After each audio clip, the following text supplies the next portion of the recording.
Let's get started. If anyone joins us, great, but I'm so happy to have a small group too. I think it's really nice. We can be more personal together.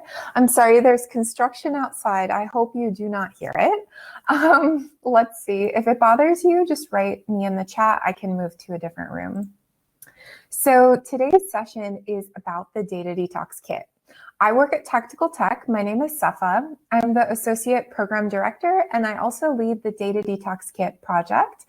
And I wanted to bring it here, share it with you, play a couple of small games together, which you can play, by the way, from the chat. You don't have to unmute yourself if you're not so comfortable with that. I see most of you are on listen only. That's great. No problem. But I wanted to talk to you about this project, and it's actually my first time really joining Bread and Net, and I'm so excited for that. There are so many amazing speakers. In fact, some of the people who are joining us today have been speakers too, and I'm just so inspired by you, and I'm so happy to join this community. And yeah, so let's get going. Hi, everybody. Thanks for writing in the chat. So today what we'll do, we have three main goals of what we're going to do. The first is that you will learn about Tactical Tech and the Data Detox Kit. And we will also test out popular activities. I actually pulled out 3 activities specifically that we could play together, maybe to inspire you, maybe just to give you a break from your day. And I also want to hear from you. So at the end, I have a bit of time left over where I would like to give you a chance to reflect on your local training needs. I would love to, bring data detox type activities more to Arabic speaking countries. And I would love to hear from you what's missing, what you need. And so this is where we will end the session today. But let's start with a game. So the first game that we're going to play, let's call this a warm-up. It's from our workshop called Information It's Complicated, which, by the way, is we have all of our workshops online for free at this link, which I will put in the chat. So you're welcome to go there, download everything that you want. The only problem is right now they're only available in English. I just got back Croatian translations, but that doesn't help most of you. So hopefully we can find a way to get these workshops translated and properly localized for Arabic speaking communities and countries. So yeah, so this first workshop, Information It's Complicated, basically during the workshop, we define what is meant by misinformation and disinformation, and we explore how the world of information is slippery and complicated. Participants learn fundamental investigation skills to help them verify information and become more media savvy. So just before this activity, which is called Become an Investigator, we've already, in the workshop, you can imagine it, we've already defined the terms misinformation, disinformation, malinformation. We've looked at levels of harm, because of course not all misinformation is the same in terms of how it can affect people. We've covered basic tips to stop the spread of misinformation, like asking more questions, doing verification before sharing. And so then we get to this point of, so what can you do? And in this next section, we're going to try and figure out how to look behind the content we see on the internet every day. First, we're going to try some image verification skills, but only by using your eyes and no digital tools, okay? So in the next screen, you're going to look very closely and carefully at an image that I'll show you and see if you can spot any clues to figure out what city it's in, okay? So here's the picture. If you can't see the slides, in the bottom right corner, there's a presentation button. It'll open the slides for you, okay? And more so, you can make this full screen. It's still going to be hard to see in the background, I think, but write in the chat or unmute yourself if there are any clues you can find. If I sent this on Facebook or WhatsApp, I said, look at what's happening in Paris, can you believe it? What would you say? How would you verify this? Just with your eyes.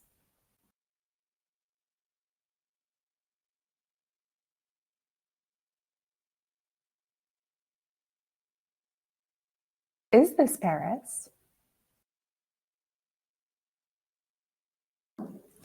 Not Paris. No high-rises allowed there. Also no mountains. Okay, so we have a couple of clues pointed out. Something about the mountains brings a red flag, and no high-rises, like these apartments in the background. Those are great clues. Anyone else spot some clues?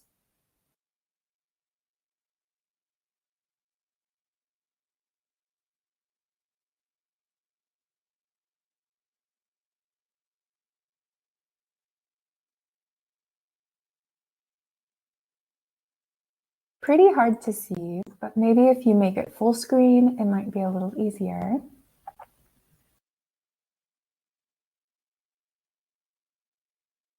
Where is La Seine? Yes, this really famous river in Paris.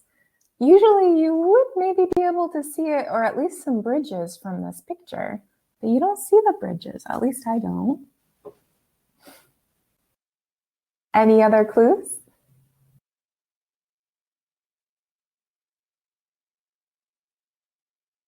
Also, the height difference of the Eiffel Tower compared to the background is weird. Yes, like the perspective is wrong. That's right. Maybe you expect the Eiffel Tower would somehow look much bigger compared to the background, let's say. Yeah. Here, maybe I can zoom in a little bit. Does anyone see what's on the ground here? Do you see that? Does that give you a clue?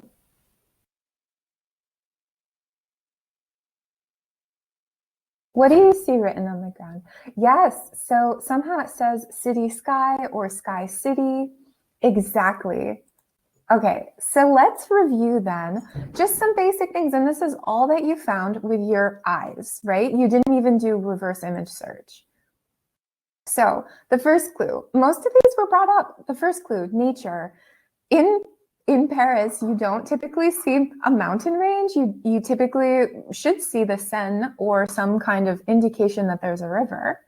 Also, as mentioned, the architecture, these high-rises, there are very kind of strict regulations in Paris about the height of these buildings that are close to the Eiffel Tower. Maybe there are high-rises further away, but not so close. The name here, Sky City. And okay, this is kind of a bit cheating, but here, let me zoom in a lot. Yeah, I'll let you know. So actually, if you zoom in super closely, you can see that the language on the signs looks not like French. And it's not just on one building, it's on any building that has some words on it. But I have to say, that one's really hard to see online. And even with the original image, it can be hard to see. So let me tell you where it is. The answer of this, and I hope I pronounce it correctly, is Shan, which is also called Sky City. It's a housing estate in the suburbs of Hangzhou in China that imitates many of the design features of Paris. Yes, so the guests in the chat of Asia, you were absolutely correct. Definitely. So let's try this again with one more image, okay? Where is this? We put this in a news article and we're like, you can't believe it. Look at all this traffic in, I don't know, whatever city. How do you verify the city? Zoom in on the car license. Yeah, you could definitely do that. Here, let me see if I can do that for you, if that gives you some clues. Can you zoom in? Okay, so it's very blurry, huh? Yeah.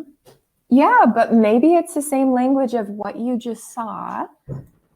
So maybe you're noticing that the letters look a bit different than what you expected. Folks are driving on the right. Yes, so where do people drive on the right? They drive on the right in the UK. Where else? Thailand, Hong Kong. That's right. Singapore. Yeah. And what other kinds of clues do you see? Because now you've limited it. So that was a big clue, driving on the right. That helps limit it a lot. Right, also China, Russia. Okay. Any other hints you see about, yes, the climate? You see there are certain kinds of trees? Yeah. Any other clues? What about, no, I'm not even going to give you a clue. I think you're doing great. Yes, the types of cars, the taxi colors. Okay, so let's zoom in. Which is the taxi? Oh, and someone also says the red logo on the building at the back. Here, let me just move it up and see if we can zoom in on that. I think it's pretty hard to see. Is that, yeah, I think that's the red logo you're talking about, huh? That is quite hard to see, but that's a good clue. Like if it's a high resolution picture, maybe you can see that. But what is which ones are the taxis and what is special about the cars? Somebody says maybe Kuala Lumpur. I'll give you another moment to check.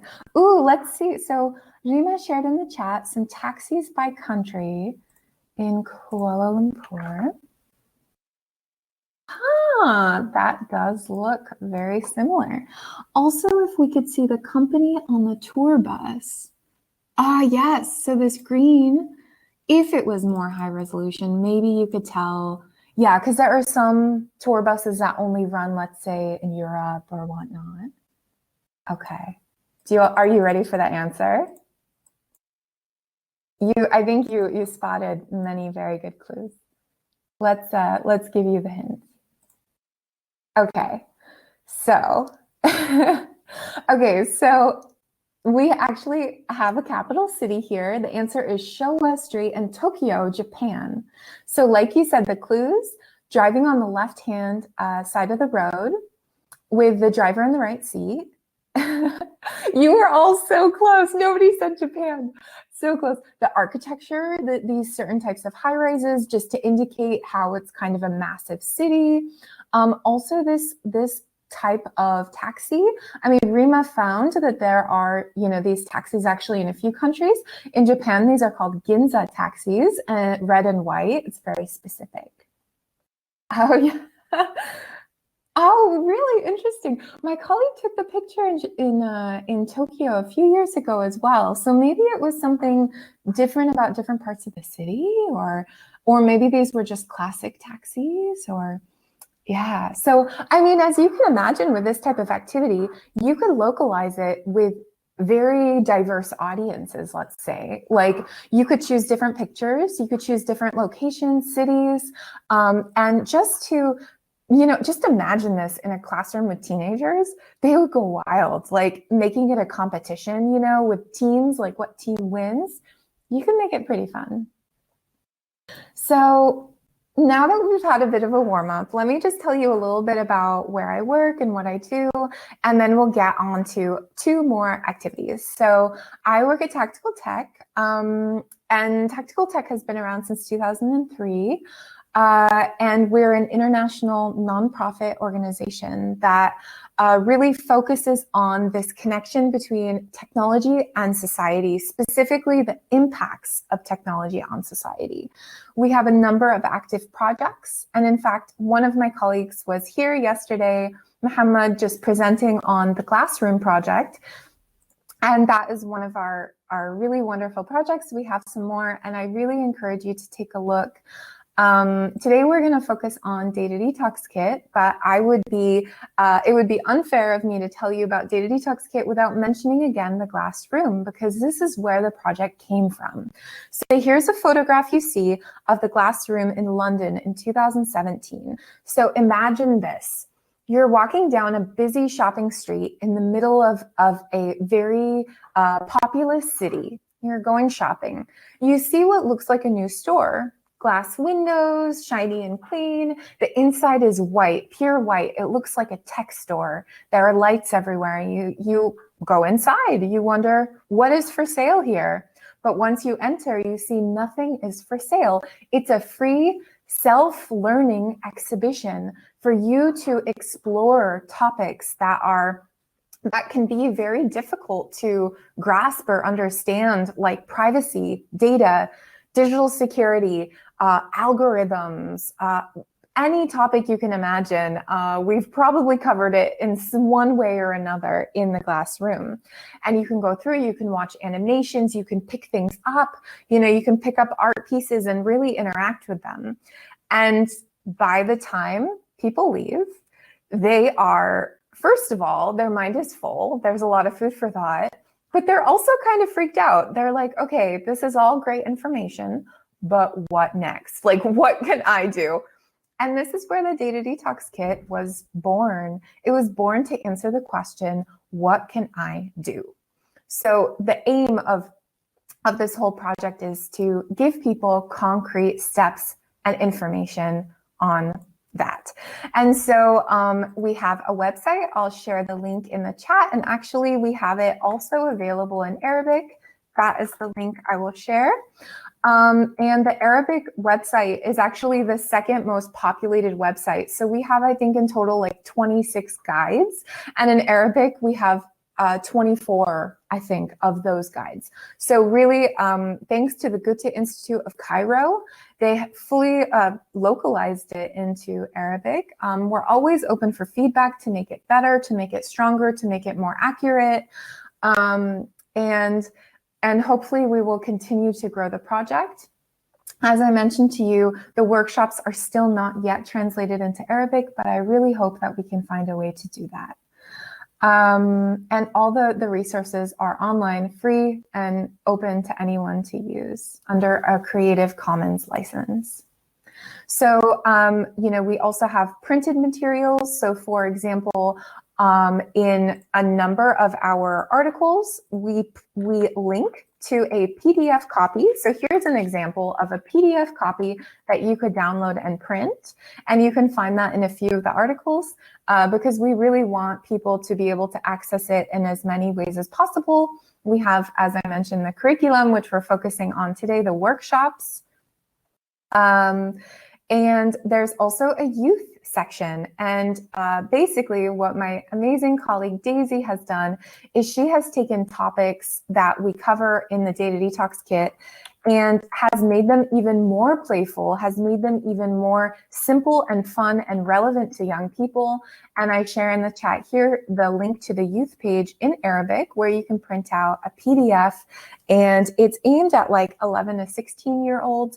But honestly, I think any age group could benefit from this with a little games, quizzes, and I hope you can check it out and use it. And I know it's old news by now because it was in 2020, but last year I was so honored to be recognized by the Tech Spotlight at Harvard Kennedy School's Balfour Center for the Data Detox Kit project. So this project, although I lead it, is a collaboration of so many people, so many partners. As I mentioned, Goethe Institute, as I mentioned, my colleagues, we really work together. And so actually this was a recognition of all of our work collectively. And it meant a lot to me. So I still like to tell people about it. And then the last connected project I wanted to briefly mention here is a brand new one. So I'm also leading another project at Tactical Tech called the Digital Inquirer Kit. And this kit was inspired partly by Data Detox Kit, but mostly by our project called Exposing the Invisible. And Exposing the Invisible, if you don't know it, is an incredible resource that is so rich and informative and trains people on how to be investigators, how to find information, how to verify. And so what we did, me and a team of digital security writers and experts from around the world sat down with Exposing the Invisible and made it more simple, broken down into a fun e-learning with characters. And so it's also being localized into Arabic. It's available for free on the platform called atingi.org. The only thing is you have to sign up for an account, but it is free and they follow GDPR regulations in terms of data privacy. So if that's interesting to you, I encourage you to check it out and keep it in your mind. Let's see. Okay, so I think now we're ready for another activity. This is from the workshop called Demystifying Your Data. So this workshop defines and explores various types of data, which are commonly shared and collected online, including group activities, which encourage participants to talk openly about data concerns, investigate browser history, and deny unnecessary app permissions on their smartphone. So, before this activity is called Mr. J. Who is Mr. J? Before this activity, we've ran through the workshop. We've already defined what is data, who may want your data, and just to introduce this activity before we get into it, in 2017, someone who we will refer to as Mr. J to protect his identity approached Share Lab and Tactical Tech and asked the question, what does my browser history reveal about me? He had been growing worried for some time and reached out for help. Today, you will help me. We will help Mr. J together. Normally, I'd like to put you in breakout rooms, but let's do this together this time for simplicity's sake. I would like you to work together to try to figure out everything you can about Mr. J based only on the URLs I'm going to show you on the next screen. Please don't visit the links. I've intentionally altered them to protect the real Mr. J's privacy, so they may no longer work, actually. Simply look at the long strings of codes and words in the web address to try to find clues based on that. Let's talk to each other. Let's problem solve, okay? So here are a few browser histories. Feel free to drop in the chat once you see some clues. Location, place, topic, anything at all. Drop it in the chat.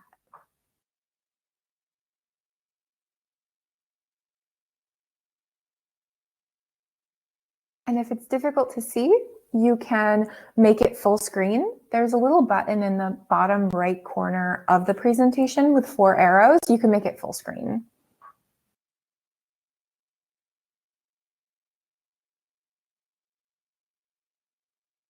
Some are HTTP, not HTTPS. Okay, so there are some unsecured websites. Great, that's one clue. What else do you see in these URLs? Where is Mr. J? We know which browser they use. Okay, what browser is that? Let us know. Chrome, okay, Chrome, yeah, a couple people saw that. Great, great. What else do you see?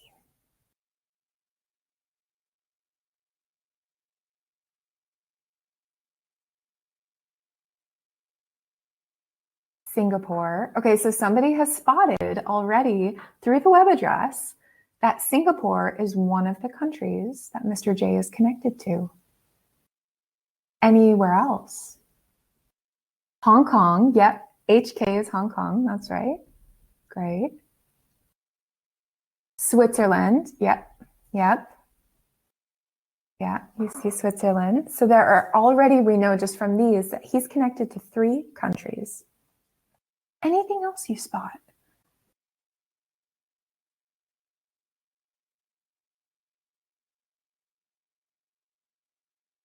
A few places like Brew House. Okay, that's right.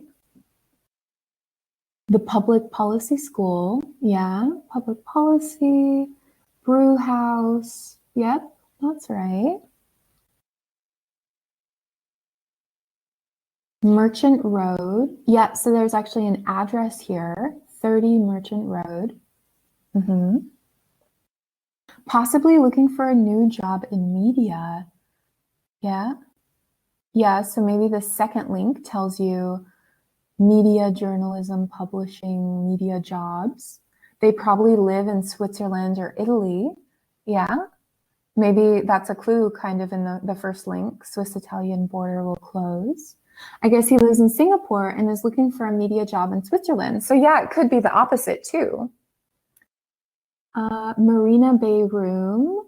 Let's see, where is that?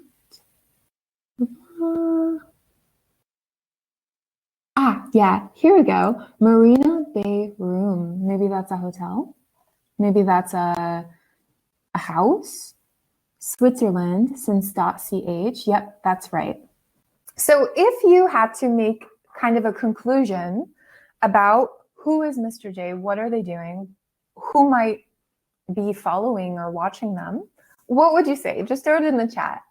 I know it's only a few URLs, but maybe you can come up with something pretty close.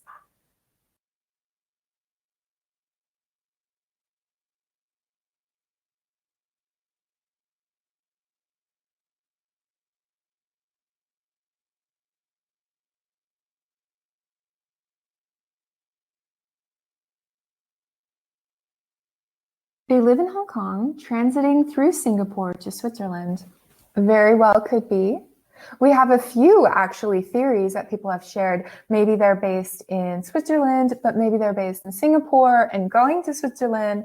Yeah, so there's a lot of theories.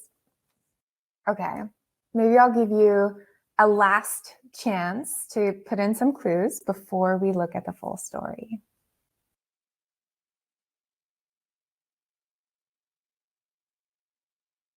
Okay, are you ready? You ready for this?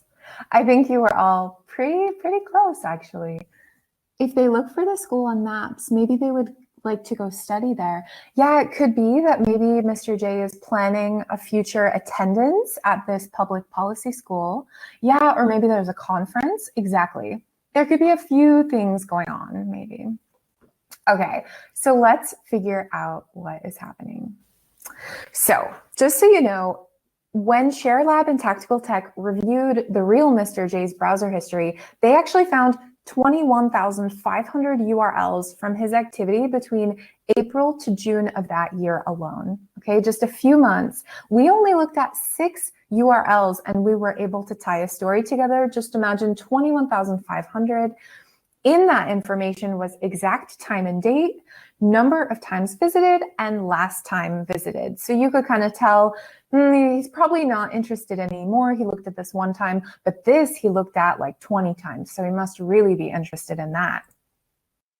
In an average week, Mr. J starts browsing on his computer around 9 a.m. So we know maybe that's when he wakes up, or maybe that's when he starts working. On the weekend, he sleeps in and starts around midday. On Thursday and Saturday evenings, he leaves the house, returning to browsing around midnight or late the next morning. So what's going on in his life there? Mr. J's location. So you all guessed it. You all got these good ones. So his life patterns were out of the ordinary in the first 2 weeks of April. Taking a close look at the URL revealed that he was traveling from Switzerland to Hong Kong and Singapore. And as you guessed it, .ch was a clue, .hk was a clue, and .sg was a clue for each country. Mr. J's location. So his Google Maps searches revealed which places he intended, desired, or preferred to go in Hong Kong and Singapore. And as you all caught them, Brew House, 30 Merchant Road, Marina Bay Room, the School of Public Policy. So all of this information is just in the URL. Identity and social network. So in fact, within just a few minutes of analyzing this browser history data set, Mr. J's Facebook visits revealed his real name. As you know, these, I don't know if they're still in the URL now, but they definitely were a couple years ago, the real name, and enabled the researchers to reconstruct part of his social connections as he visited, of course, the other Facebook pages of his friends, his family, whoever.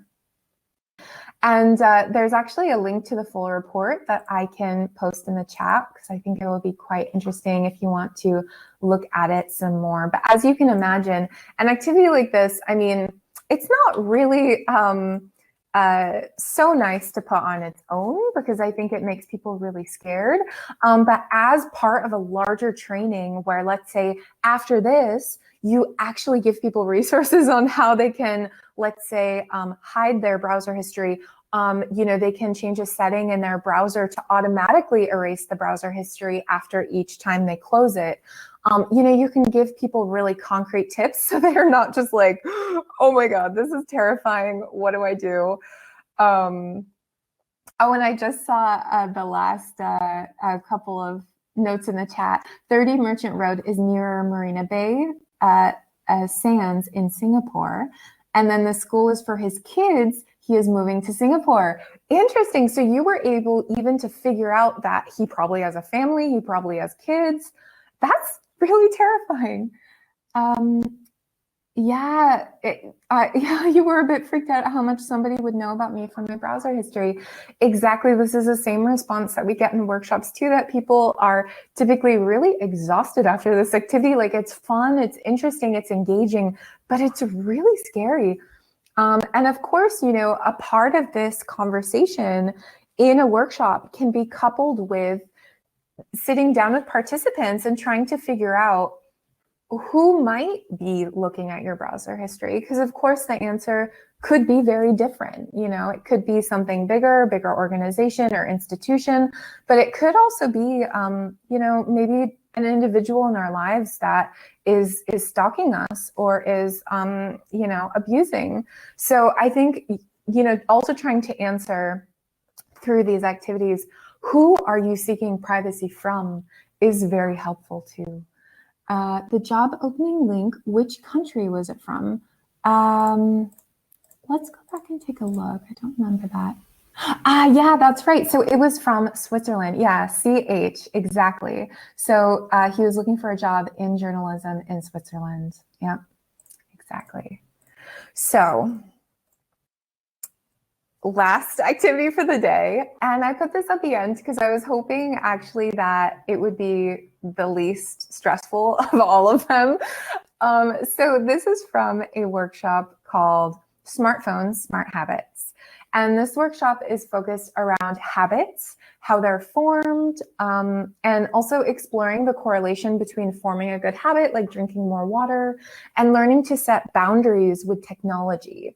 So participants will dive deep into the ways that phones have been designed to grab your attention and look at how to basically outsmart your smartphone. So before the activity that I'll show you next, we've gone through the whole thing. You know, this is at the end of that workshop.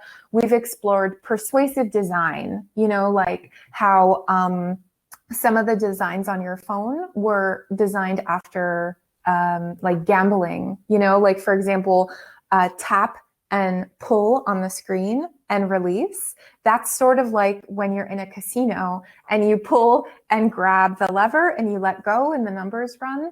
So we look at those types of designs together and kind of make people aware of all the different ways that a human being intentionally designed this phone to keep you on it. You know, because I think sometimes we kind of distance ourselves from that and we say, well, that's just how it is. Sorry, I keep hitting my plant. That's just how it is. But actually, a person sat down and designed this with a team of other people. And then other human beings also were like, yeah, that's a great idea. Let's sell it like that. So I think it's different when you put people on it. Okay, so for this, imagine this. There's a storm that disrupts complex cabling underground. This causes the internet in your whole city to collapse for an entire month.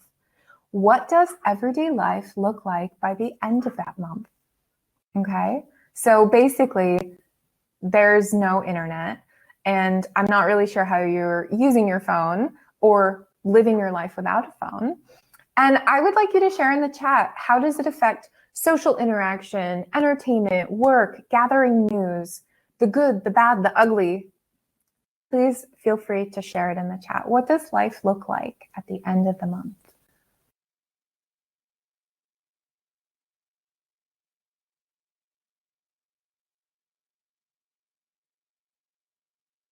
I think it's quite a big question. Maybe it's not so easy to answer, but we could start too with, do you see life as better or more difficult, or not really so black and white, something in between?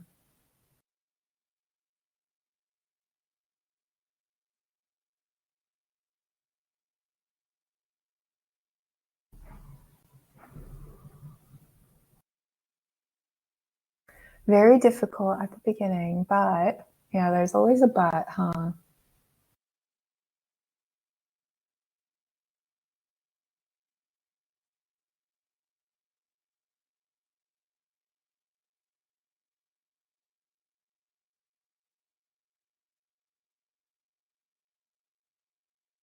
Any other thoughts? I'm sure we'd get used to this simpler life later on. I mean, I guess the truth is that we don't always have to imagine it. There are quite a lot of places where the internet gets shut down by the government. I would probably try new places less, as I wouldn't know how to get there, but I would have much less screen time. Absolutely. I experienced both heavily censored and technical disruptions, very difficult. That's a good point. You know, maybe part of this is not just imagining that there's no internet, but also imagining a heavily censored internet. Definitely, yeah. Heavily censored internet pre-2011. Yeah, okay. Not the same tools as today. I also wouldn't be able to work because I work remotely, so forced vacation. Yeah, me too, definitely. I don't know if I could actually do my job without the internet, unfortunately. Not just because of the pandemic, but just because of the nature of what I do for my job. Yeah. I rely on the internet for a lot of daily tasks, right? What kinds of daily tasks are you thinking of, Rima? My job relies completely on internet. Yeah. I think somebody also mentioned earlier, having trouble knowing how to get to new places. So this could also just be within your city. You know, maybe you're going to meet someone at a cafe you've never been to. It might be really difficult to find that information out. You know, you might have to call in advance to figure out, okay, what is the address? And then open up a paper map to figure out how to get there. You could also ask people how to get there, but I don't know if they would know. I don't know if you would feel safe out on the street to ask someone where you're going, because I know for some of us, we get, we're a little bit concerned about people not having good intentions. Going to places, contacting friends, it's expensive to call friends from all over the world versus VoIP. Yep, that's right. Are there any benefits, I wonder? I would binge watch shows a lot less, but probably also have more quality time with my partner and dog. That's a good reflection, yeah. So maybe there would be a need to find a different way to unwind, because maybe some of us are binge watching TV because we need to de-stress after a tough day, shut off our minds. We need to find a new way. I would finish reading the books I've been meaning to read. Oh my God, me too. Then give up and start drawing. Oh, that's so lovely. Please share your drawings sometime. That would be so nice to see. I can get news from newspapers, but not timely info, especially in urgent situations or rapid response contexts. That's right. And also, really, oh, you did take a full month offline in October and really enjoyed it. That's a really good tip. And what's interesting about newspapers too is that if we kind of limit our information sources, this is also so different depending on where you live, right? Some newspapers or in some cities, you have really good variety of information, really credible news sources, but in other places, it's not very credible. It's just whatever, who wants to say whatever they want, you know? The person in power. So I don't have a car. So for a longer trip, I'd also have to find an actual taxi and plan this into journey times instead of using ride sharing apps. That's right. Yeah. So there are some apps that we use that make our life a bit easier. And we'd have to, you know, maybe it would become a bit more expensive, but maybe we'd just have to plan it differently. Being offline, I spent quality times with friends and family. That's lovely. That is very nice. And I think, you know, while it's, I think part of this activity is really, I don't want to push a certain narrative, because I think for me, this kind of reflection, there isn't really a right answer, because everyone has such a different relationship with technology, has such a different relationship with the internet. We might have commonalities, like, yeah, maybe we're binge watching TV, maybe we're working online, but actually at the end of the day, I really want people to make that decision themselves. Because if they say going without the internet would make my life worse, then I think that's a completely fine conclusion. And then maybe the question is not, should you be completely offline, but maybe it's just, what are your boundaries? At what point do you give yourself some offline space? But yeah, I definitely relate a lot to this, sometimes to this idealism of like, if there was no internet for a month, I too could maybe spend more quality time with people I love. But also no access to podcasts, music, entertainment, etc. Yeah, I mean, maybe we would pull out our CDs that we haven't used in a really long time. At least I haven't. I still have them in my shelf here. But yeah, it would be very difficult to access again new music, maybe the radio, but usually I think they play the same thing all the time. But yeah, so there would be some difficulty there, yeah. Exactly, yeah. I think you could also grow this activity out a little bit more, So we have another new workshop. We haven't published it yet because we're still kind of testing it, about the concept of like digital detoxing, like actually not just about getting away from a screen, but about putting up those boundaries more. And I think this kind of activity could transition really well into that, where people then have a chance to reflect on their values, like what would be missing with the internet, but what would also grow and develop without the internet. And that might help people to start to develop what is important to them. And then maybe they could start applying that to their life right now. Like if it's important to connect more with friends and family, you don't feel like you can do that online. Is there a way that you can draw a boundary with technology in order to make more of those, face-to-face interactions or phone calls, so you can like still have a sense of connection with people? I love using real maps, but in Tunisia, they were mostly outdated. Yeah, right. I think this could definitely be an issue. And also, sometimes it can be really confusing for people to navigate with a map. Let's say if they have a certain kind of like learning disability, maybe it's really difficult to look at information spread out in that way. It might be really overwhelming. More quality time with my cat. Oh, wow. Everyone, I wish you could share pictures of your cats right now. It's like the cat tax, now that you mention it, you got to show your cat. Great. Well, thank you so much for participating in this. And I hope that it gave you a little bit of food for thought, not just for people that you might be training, but maybe also for yourself. A nice reminder as we head into, wintry, darker months where we tend to spend more time online. How can we also make those boundaries that are important to us personally? So as I mentioned to you before, the Data Detox Kit, we have, I think, like 6 workshops published on this link in English. But what's nice about these packages is so we've included slides and outlines. And the outlines are basically scripts. Like you could read it word for word if you weren't so sure what to say, if you wanted to train it. So I think this type of material could be helpful for, let's say, a teacher who's really in a hurry, or a librarian who just really needs new ideas and doesn't have the time to spend to research it.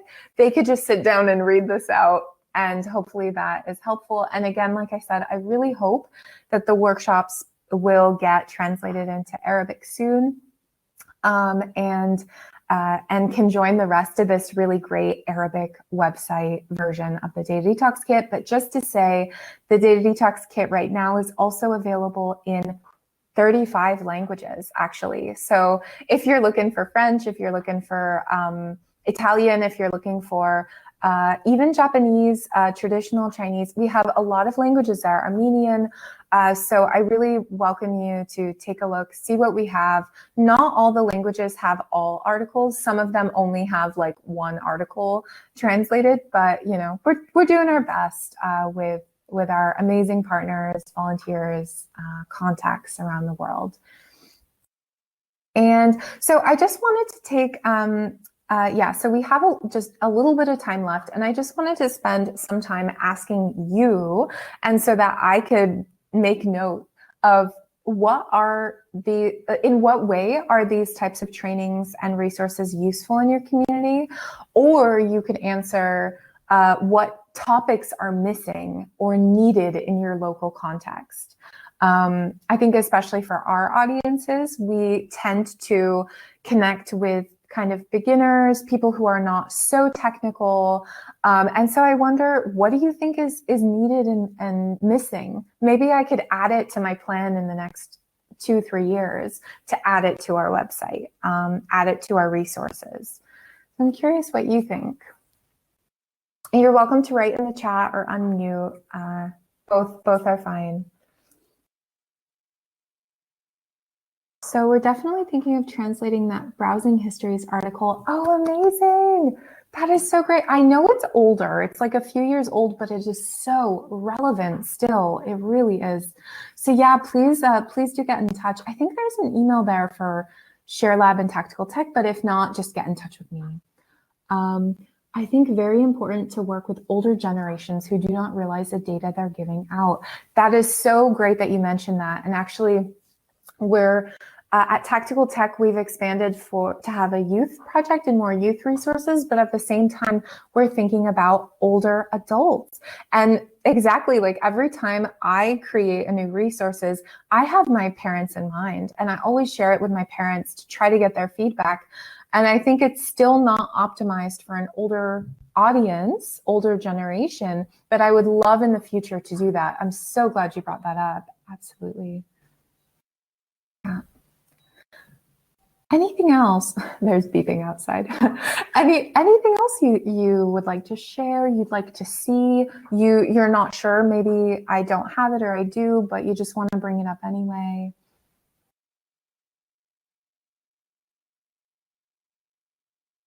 I think while you're thinking about that and typing in the chat, I think in a perfect world, I would love to connect with trainers and organizations in Arabic-speaking countries in order to develop the materials more. I mean, right now, it's been so nice working with Goethe Institute in Cairo, but as you know, the Goethe Institute is a German entity, and so it would just be so nice to work with an Arabic-speaking first entity. I think that would be wonderful, and it would really also enrich the materials. Also in trainings, it becomes clear that people have wrong perceptions who the surveillance are or could be. Would love to build visualizations. That is such a good point. I think sometimes people really don't even realize who they seek privacy from. I think sometimes, people might have one idea, but also to add to that, sometimes people think very individualistically. And actually part of what we do in some of our workshops is to say, okay, as an individual, this might not be important to you, but how does it affect your community? How does it affect, like refugees? How does it affect vulnerable populations, older adults, or your neighbor who doesn't have an ad blocker? How does it affect them? One thing I noticed with older adults, i.e. my dad, is lots of forwarding of videos on WhatsApp. These often have no sources and just seem pretty random. That is such a good point. Do you also find that sometimes the videos are extremely large? Like they take up so much data to download, and then you're like, why did you send me this humongous video of a teddy bear with a balloon? I just used up my data. But yeah, you're totally right. WhatsApp is a really big source of forwarding. I know that they've tried to put in some measures of like, to reduce the amount of people you can forward to. But as you know, I mean, that's like, how much is that helping? We're still getting the forwards and we're still dealing with the misinformation. Absolutely. Yeah. Well, I really appreciate the points that you've all shared, and I hope that you, that you consider getting in touch with me too. On the Data Detox Kit website, there is a email address that you can reach me at, but you can also reach me. I'm going to write it in the chat right now, if I can talk and chat at the same time. Feel free to get in touch with me. I'm also in the Mattermost for the IFF community. In case you are part of that too, you can poke me there. Thank you so much. And sources on hardware, mobile, and laptops, which are more secure and affordable for folks in our region. Ooh, that's a really good point, actually. Many ask which computer or phone they should get. Oh, fascinating. Okay. That could be really good advice. I could see that getting outdated very quickly because you'd always have to update it to there are new models constantly, but that's a really good tip that is what people are asking for. So maybe that's what we need to do. No warning what they contain. Oh, about the videos. Often they're comedic, the one shared among his older guy peer group, but he opened one in front of me from a friend and it turned out to be kind of inappropriate. So yeah, awkward. Oh, I really feel that. Sometimes very, very cringy, but sometimes really dangerous too, right? Yeah. Well, thank you again so much for joining. And I appreciate your time. I appreciate all your energy in the chat. And yeah, thank you so much. Please keep in touch. Bye. Have a nice day.